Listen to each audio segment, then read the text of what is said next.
زمزم کی کھدائی۔ حضرت ابراہیم علیہ السلام کے بیٹے حضرت اسماعیل علیہ السلام کے 12 بیٹے تھے۔ ان کی نسل اس قدر ہوئی کہ مکہ مکرمہ میں نہ سما سکی اور پورے حجاز میں پھیل گئی۔ ان کے ایک بیٹے اقتدار کی اولاد میں عدنان ہوئے۔ عدنان کے بیٹے ماد اور پوتے کا نام نزار تھا۔ نزار کے 4 بیٹے تھے، ان میں سے ایک کا نام مزر تھا۔ مزر کی نسل سے قریش بن مالک پیدا ہوئے، یہ فہر بن مالک بھی کہلائے۔ قریش کی اولاد بہت ہوئی، ان کی اولاد مختلف قبیلوں میں بٹ گئی۔ ان کی اولاد سے قصہ نے اقتدار حاصل کیا۔ قصہ کے آگے 3 بیٹے ہوئے، ان میں سے ایک عبد المناف تھا، جن کی اگلی نسل میں ہاشم پیدا ہوئے۔ ہاشم نے مدینے کی ایک سردار کی لڑکی سے شادی کی۔ ان کے یہاں ایک لڑکا پیدا ہوا، ان کا نام شیبہ رکھا گیا۔ یہ پیدا ہی ہوا تھا کہ ہاشم کا انتقال ہو گیا۔ ان کے بھائی عبد المطلب مکہ کے حاکم ہوئے۔ ہاشم کا بیٹا مدینہ منورہ میں پرورش پا رہا تھا کہ جب مطلب کو معلوم ہوا کہ وہ جوان ہو گیا، وہ بھتیجے کو لینے خود مدینہ گئے۔ سے لے کر مکہ مکرمہ پہنچے تو لوگوں نے خیال کیا کہ یہ نوجوان ان کا غلام ہے۔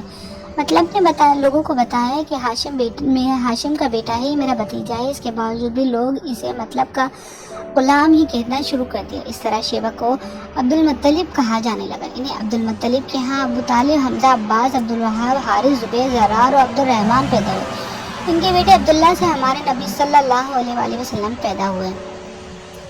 عبد المطلب کے تمام بیٹوں میں حضرت عبداللہ سب سے زیادہ خوبصورت اور سب سے زیادہ پاک دامن تھے۔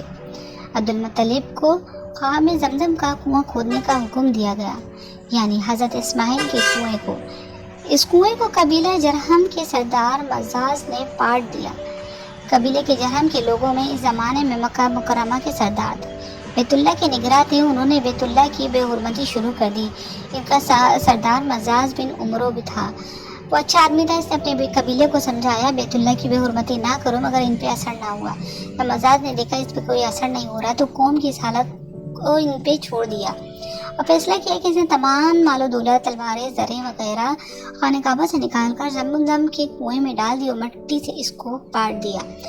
کنواں اس سے پہلے ہی خشک ہو چکا تھا، اب اس کا نام و نشان مٹ گیا تھا۔ مدتوں سے یہ کنواں بند پڑا تھا۔ اس کے بعد بنو قزا نے بنو جرم کو وہاں سے مار بھگایا۔ بنو قزا کے سردار کا زمانہ اسی حالت میں گزرا، کنواں بند رہا، یہاں تک کہ قزا کے بعد عبد المطلب کا زمانہ آ گیا۔ انہوں نے خواب میں دیکھا تو خواب میں زمزم کے کنویں کی جگہ دکھائی دی، اسے کھودنے کا حکم دیا۔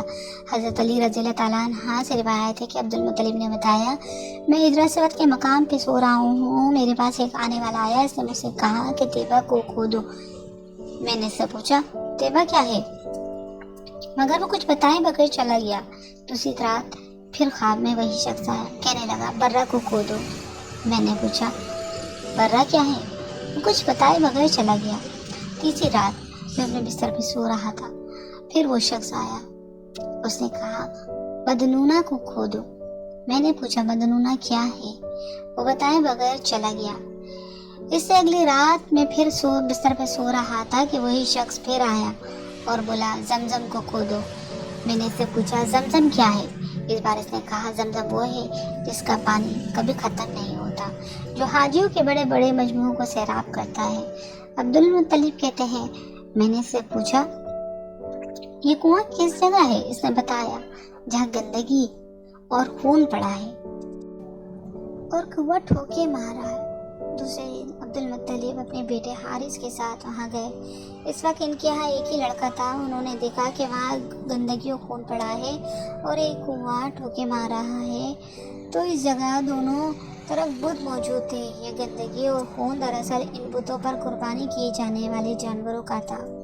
پوری نشانی مل گئی تو عبد المطلب گدال لے آئے اور کھدائی کے لیے تیار ہو گئے، لیکن اس وقت قریش وہاں آ پہنچے۔ انہوں نے کہا اللہ کی قسم ہم تمہیں یہاں کھدائی نہیں کرنے دیں گے، تم ہمارے ان بتوں کے درمیان کنواں کھودنا چاہتے ہو جہاں ہم ان کے لیے قربانیاں کرتے ہیں۔ عبد المطلب نے ان کی بات سن کر اپنے بیٹے حارث سے کہا تم ان لوگوں کو میری قریب لانے دو، میں کھدائی کا کام کرتا رہوں گا، اس لیے کہ مجھے اس کا حکم دیا گیا ہے، میں اس کو ضرور پورا کروں گا۔ قریش نے جب یہ دیکھا وہ باز آنے والے نہیں تو رک گئے۔ آخر انہوں نے کھدائی شروع کر دی۔ جلد ہی کنویں کے آثار نظر آئے۔ یہ دیکھ کر انہوں نے اللہ اکبر کا نعرہ لگایا